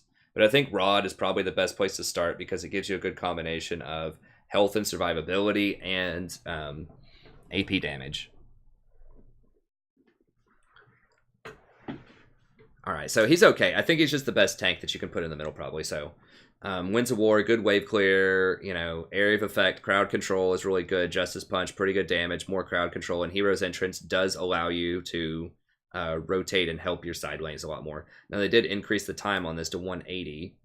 So it's got a pretty long cooldown, but it does give you some pretty good rotational power. So he's not amazing, but I think he is the top tier tank right now. So Lucian's going to be the best overall like AD type of champion that you can play in the middle lane. He has pretty good aggressive matchups against these champions that want to scale with Rod of the Ages. So you can just go for like a really quick Bork and try to catch him off guard early on. Because he does pretty high damage. Has a really nice like single item power spike. In the mid lane, it lets him shine a lot more than bot lane because his 500 range, people aren't going to exploit it as much. And you don't need the hyper scaling crit person in the mid lane because you can already have that in the bot lane. So he's okay, but once again, if you have a Riven top lane and, you know, like a Kayn jungle, you really can't go Lucian middle or they're just going to stack armor and crush you. He's also pretty good with Ardent Sensor. He's very good with Ardent Sensor because he triggers that on hit twice. So yeah, he's really good with Ardent Sensor. Nice power spike with Bork. He can bully out a lot of these champions early on while they're trying to stack their rods or while they're trying to work towards Morello. So excellent against Kassadin, great against Orianna. I think Annie would still probably crush him. I guess he could go Hex Drinker and maybe make it through her rotation. So he's not great into all of these, but he's great into a lot of them. He's probably pretty good at a Malzahar. So yeah, I think he has a favorable matchup, at least early game. He's just an early game bully. Like, he's probably going to get... I don't know if he gets outscaled necessarily. But he's just a weird champion in the middle, but I think he can be pretty effective if you're not going to... if you don't need the AP damage on your team. Now, Katarina's another one. A lot of tier lists will put her at the S class, the very top. She is really good, but kind of like Leblanc, she's very high skill cap. You have to play her correctly. Now, this says she's really easy. I don't know if I agree with that. In fact, I know that I don't agree with that. Because you have to really play around your daggers. So you have to drop them on time. You have to notice and just like have the rotation ready whenever you get a reset. So she's not as hard to play as something like a LeBlanc, but I still think she's on the difficult side to play correctly because and you have to really pay attention to what the enemy's doing, like their cooldowns. Because if you just like try to jump in and Death Lotus right away and the enemy has like a Janna or a Lulu or something like that, you're just going to get crowd controlled and die. So you have to kind of know when you could go in and when you can't. So she's pretty good with Gunblade. Good all-in. Decent wave clear. Not great at taking Baron or towers. Has pretty high burst damage, so she's very good against squishies. And she can get really good resets. Just scales out of control. I mean, if Cat gets big, she does so much damage that it's just really hard to catch up with her. She could just run around the map and start killing everybody. So I think she's a pretty good assassin. I just think, once again, like, she could be higher. I just feel like I would rather have LeBlanc or Malzahar or, like, Kassadin on that team if I want an assassin type of champion, or an Annie. I just feel like a lot of those are just either have more utility. I guess she has about as much damage as any of them. They just all have more utility one way or another than she does, I think. But she can be really good. Talon is another one that sometimes will be near the top of tier lists, but the problem with that is, once again, he's an AD champion. So he's going to get crushed by Ninja Tabi and people who stack armor. But if you have an AP top and an AP jungle, then you might be able to get away with him. So he does quite a bit of damage. I mean, 200% bonus AD on your passive when you get 3 hits on somebody. Not including the base. So he has a ton of damage on his passive. All of his stuff does pretty well. 110% bonus AD. 100% bonus AD on that one. Your E doesn't do anything, which is an issue. So you have an ability that just basically doesn't do any damage. And your physical damage on your ult does quite a lot as well. So really good rotation. He doesn't have a lot of utility. Doesn't take dragons fast. Doesn't take barons fast. He does rotate very, very well. He's one of the fastest rotators in the game.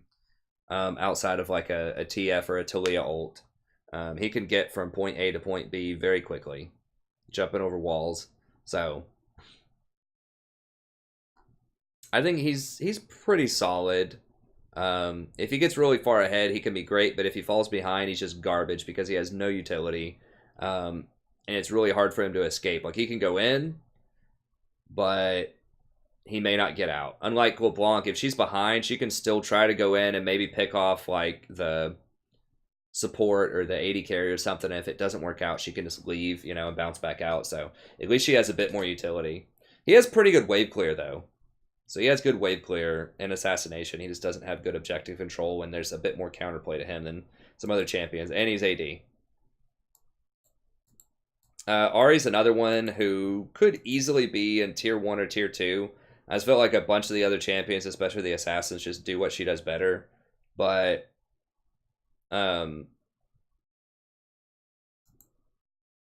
if you go Gunblade on Ahri, then she gets quite a bit of burst damage pretty early on. She doesn't have any AD ratios, but her ratios are kind of low to begin with. A 0.48 here. This is a 0.7. I mean, half of that is true damage. That's nice. So her Q does quite a bit of damage. Charm's alright. Does some decent damage. Her Spirit Rush does quite a bit of damage, though. She's the safest champion in the game, probably. I mean, she has 3 free flashes that are on a 110-second cooldown that can also double as damage. So it allows her to be very agile, dodge a lot of skill shots if you're good with her. If you're not good with her, you can just run away you know, if people are trying to gank you mid lane. She's super safe, pretty nice wave clear, good initiation if you catch somebody with this, and then just pretty good damage while you're kiting with Foxfire. So, I mean, once again, she could easily be in the top 1 or 2 tiers as well. She's just super safe. I just feel like... Now, she's like the easy version of being safe with wave clear. I was going to say a lot of times I would like Kassadin as a roamer, but Kassadin doesn't have wave clear, or like Leblanc, but Leblanc's way harder to play. Or Anivia, but Anivia doesn't have the mobility. She just has better wave clear. She's alright. I mean, it was a tough decision. She could very easily be in the top 2 if you're good with her. Ekko's another one who can be really strong, but he requires a pretty decent amount of skill. Nice ratios. He's melee. His wave clear is suspicious. It's okay with his time winder.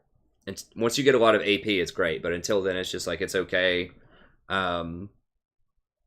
Really nice ratio on his passive, a 0.8. Just great ratios. I mean, it's just like through the roof damage and utility.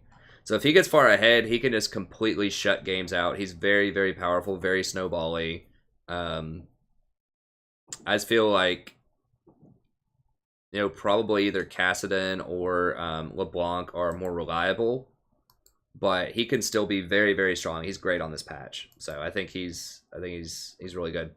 I think he'll go Protobelt Lichbane. Let me see.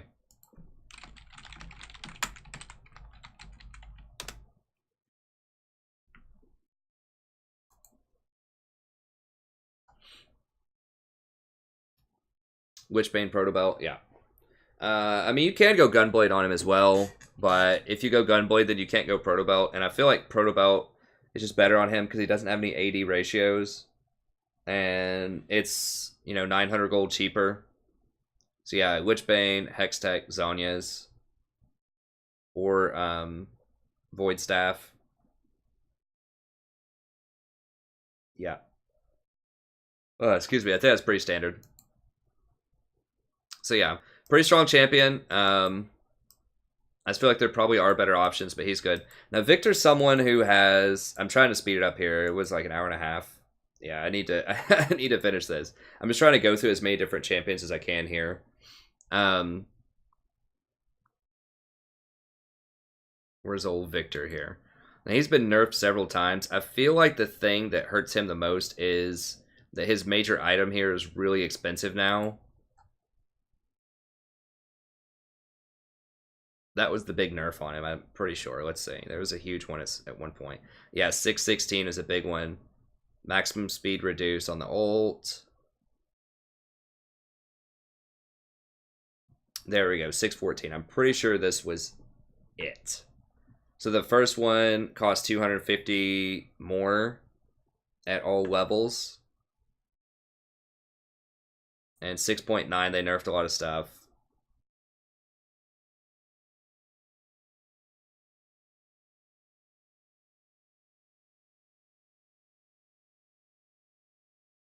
Yeah, that was where they just basically completely gutted him by like nerfing every single ability that he has. And then they nerfed his costs. So he's just been nerfed and hasn't really received any compensatory buffs since then. I mean, he's all right. If you're really good on Viktor, he can be strong. He doesn't roam that well. He's okay. He has good wave clear, pretty good trading with his siphoning power because you get that shield. Doesn't have any stuns. His gravity field is a decent slow. He does a ton of point-click damage with his ult and just, you know, Q and Death Ray, though. You can't evaporate people if you're really good with him. So I think he's okay. It's just his items cost a bit much, and he's just a little bit underwhelming compared to other options.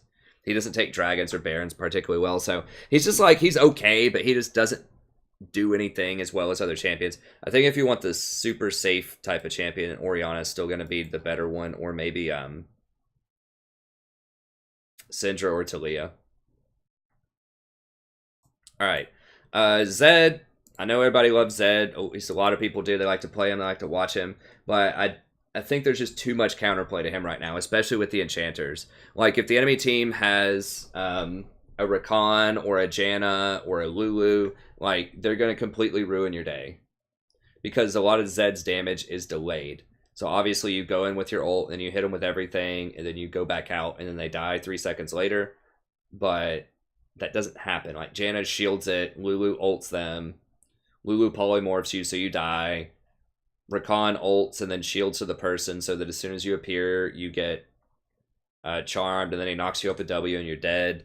So I feel like the supports right now make it very, very difficult for Zed to do anything. So yeah, I mean, he's okay. He's also an AD champion that is very heavily predicated on snowballing, getting ahead, and using lethality. And that's really bad against tanks. He's not going to be able to kill tanks. So he's not great against enchanters. He's not great against tanks. He gets countered really hard by one item, which is Zhonya's Hourglass, which is very common, good item on a lot of APs anyways. So there are lots and lots of ways to counterplay him with tanks, enchanters, and Zhonya's. I think he's just got too much to overcome. Like, he can be strong, and just people stacking armor because he's an AD champion that's playing in the middle. I would just, if you like Zed, I'd just run Talon. At least Talon does all of his damage up front and doesn't have that delay. So you might actually stand a chance of evaporating that Lulu or that Janna before she can get her stuff off. So I just feel like if you want to go for the AD assassination route, I think that Talon is better than Zed right now. I know that might be blasphemy to a lot of people who love Zed. Zed is more mobile in combat, but I just feel like Talon does way more upfront damage, so that you might actually kill somebody before the enchanter saves them. But yeah, they're both kind of vulnerable in this meta, but I feel like Talon's just a little bit better than Zed is right now. Talon's also a lot easier to play than Zed. Zed's pretty hard to play correctly, so he doesn't even have reliability on his side. It's like you're working super hard to try to do something that is very difficult to do when you could just be playing Leblanc, who's different than Zed, but she's also hard to play. It's like if you want to spend some time mastering like a highly mobile assassin, I just think Leblanc is strictly just a much better version of Zed right now. And finally, Azir is a champion that I've wanted to be really good. I think he's really cool. A buddy of mine is a really good Azir player, and so I've been wanting him to come back. I've been hoping he'd come back, but not yet. They are buffing him next patch, I think, to have his ult do an additional 100 damage at level 16, which will help a lot. But Azir has been one of the most nerfed champions in a while. So they're trying to boost him back up a little bit, but there was an Azir meta. I think it was season 6. Was it like a Viktor Azir season? I'm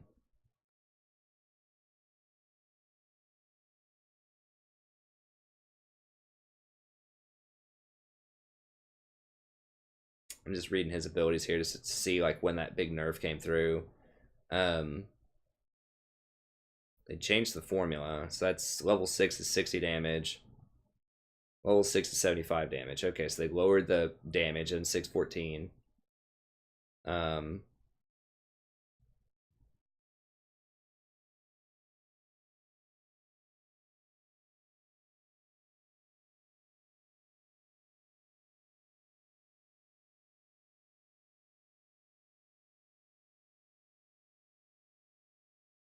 Okay, yeah, it looks like it. I can't tell. Was it 517?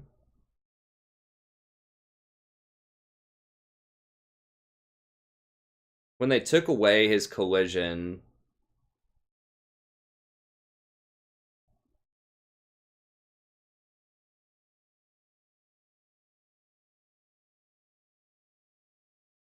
attack speed gain from cooldown reduction. Okay. Something like that. They changed his knock-up. Was it in Season 5? Okay, yeah. Yeah, so it was Season 5, I guess, where they just whacked him.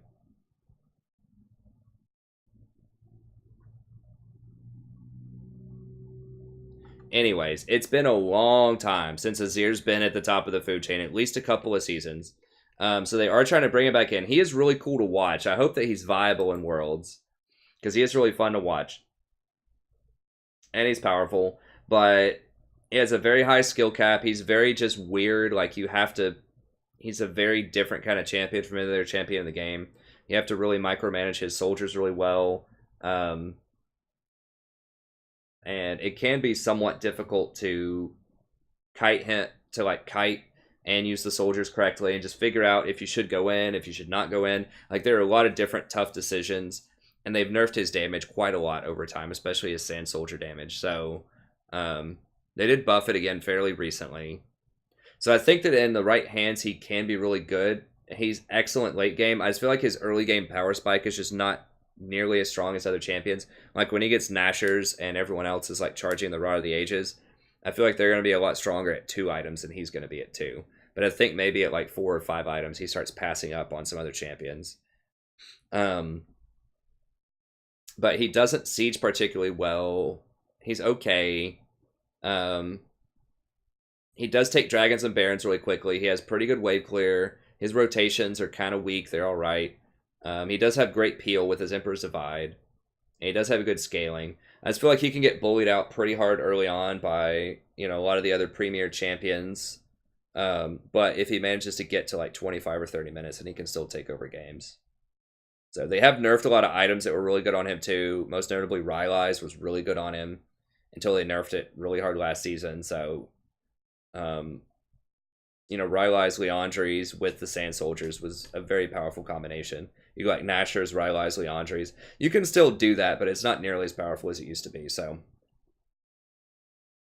he's all right, but I just think he gets outclassed by a lot of other champions. Okay, now that we're at about 2 hours, I guess we'll go ahead. We'll go ahead and call it. So I have other ones here too. I mean, Corki can be strong. He does good sustained damage. I just feel like Lucian is kind of, if you want to do the AD middle thing, it's good. If you want sustained AP damage, I would probably just rather have Cassiopeia or Azir, Taliyah, Karthus. There are just a lot more champions that just have better scaling than Corki. Just that Trinity Force is good, but it's just so expensive on him. Like, you're just going to get your items, like, they're going to start stacking their odd at 2,700 gold, and you're not going to get your Trinity until, 3,600 gold. So I just think that his power spikes are just, he's okay. But I feel like there can be better options. Jarvan, just really powerful, almost any position you put him in, so I just went ahead and put him middle. Really strong burst damage. He's AD, but he has a lot of utility. So he's not amazing mid lane, but he's so overpowered right now that I guess you could just throw him anywhere and he'll probably be all right. Ziggs has really good poke. He doesn't have a lot of reliability. Like, he is very heavily dependent on constantly hitting his poke with the bombs. He doesn't really have good escapes. He's all right. He does take towers really quickly.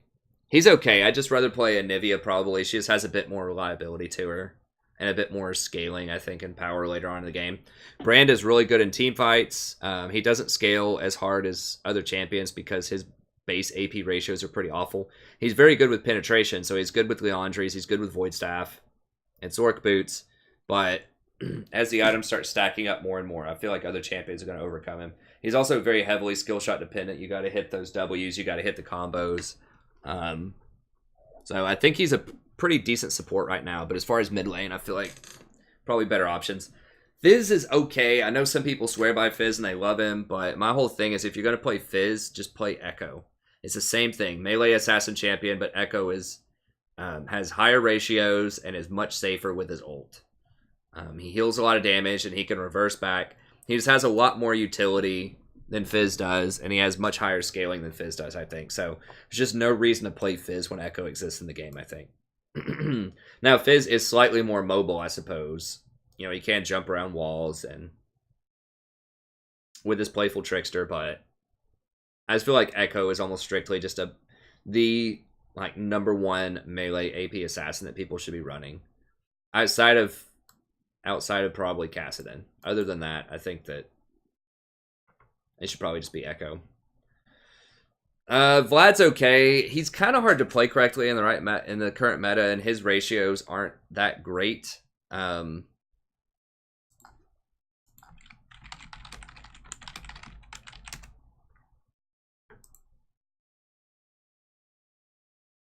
Yeah, he only has a 0.6 here. You do get some extra with Empowered. He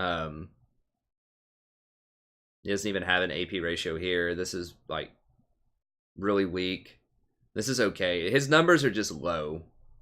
So, I mean, he's okay. He is historically a decent answer into Assassins. So, who just rely very heavily on their all-in damage, and they just can't kill him because he has so much HP, and then he just kind of wins the long con fight. So this seems like this should be a meta where he would be good. But once again, they had the nerf to Rylai's hurt him really badly because that's a core item on him because he doesn't have other slows. And he really likes having AP, HP items, obviously. So we're like, Rylai's Leandri's is historically really, really good on him, and it's just not a great item on him right now. And, you know, he can't use Morello's, he can't use Rod of the Ages, really. So he just is in a really weird spot in terms of itemization. So Death Cap is not great right now. So, you know, the Leandri's, Rylai's is good, but he's just not in a great spot. He needs a little bit of tweaking. He needs a bit more power. There was a window within the last couple of years when he was good for a little bit, but I think they nerfed him again. So he hasn't come back yet. So he's okay. He's all right. I mean, you can win with him for sure. I feel like there are better options. Lux does have a really high all-in combo, but if you miss your Q, she's just completely worthless. So I don't like champions like that. I like champions that have a bit more versatility to them.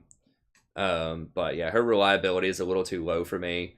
But she does have really good all-in burst damage. She doesn't take dragons quickly, doesn't take towers quickly, or Baron. Her wave clear is pretty good. It's not the greatest, but it's all right.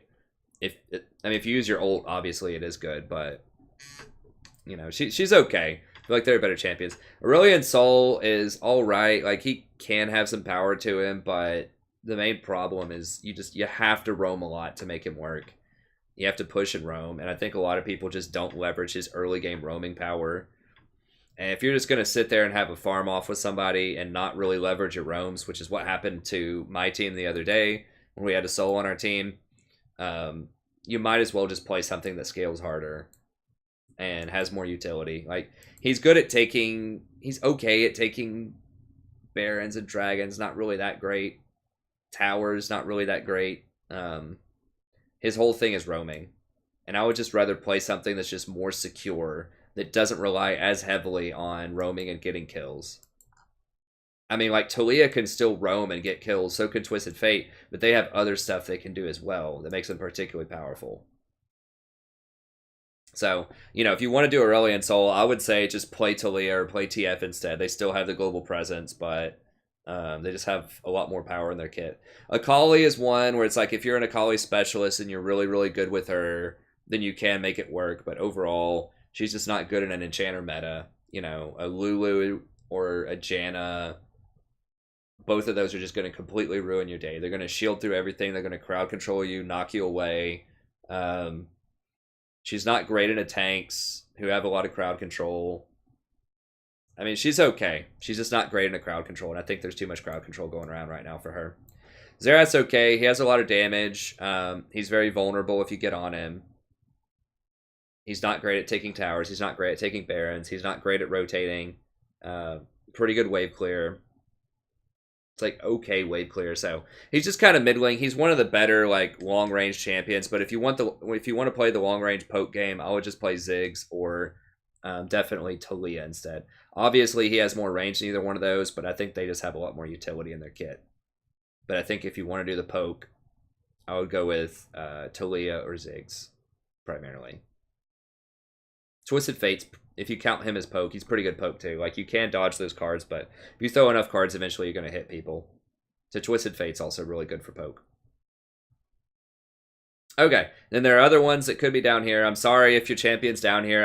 I personally don't think that the stuff down here is going to be super viable right now. Like with Diana, people might really like her. I think that Kassadin or Ekko or just any other melee assassin that I mentioned is going to be better. Even Akali is going to be better than that. Swain's kind of in the Vlad boat. Like, he's got good abilities, but the numbers are off on him. The meta's just not great for him right now. Joe can be all right. I just think that he's better in the jungle in the top lane, where he can stack health. If you're in mid lane, you're probably going to have to get AP. He's all right. Vel'Koz I really like as an AP support, but I think he's just too vulnerable as a mid laner. Veigar, interesting. I got schooled by Veigar on Viewers Night this week, but overall, I think he's just has too many windows of vulnerability. Gragas, okay, better at top, better in the jungle especially. Zillion's all right. I mean, he can do a lot of damage. Well, not like early game, but I think that he just sort of falls off later in the game. Like, he does have good utility. I just don't think that utility mid laners are where you want to be right now. I just want the big, like, damage mid laners for the most part. So that means that, like, Zillion, Lulu, Karma, all of these I'm not going to be a huge fan of right now. Morgana, Ezreal mid's okay. I don't know. Gangplank's okay. Very high skill cap. AD champion. Just the payout's not there compared to how hard you have to work. If you want to work that hard, just play LeBlanc or something. Yeah, that's about it. Ryze is in the gutter. Lissandra's in the gutter. Fiddle can be okay, but it's just no most of the time. Heimerdinger can be okay for an AP push lane, but once again, you're just working way too hard for things you could do much easier with other champions. Okay, that's going to be it. Hope you enjoyed it. Once again, sorry if you disagree with this just a little bit. I just wanted to give some insight into what I think about the mid lane tier list right now. Hopefully it gave you some ideas. And yeah, that's going to be it. Have a good day, and I'll see you next time.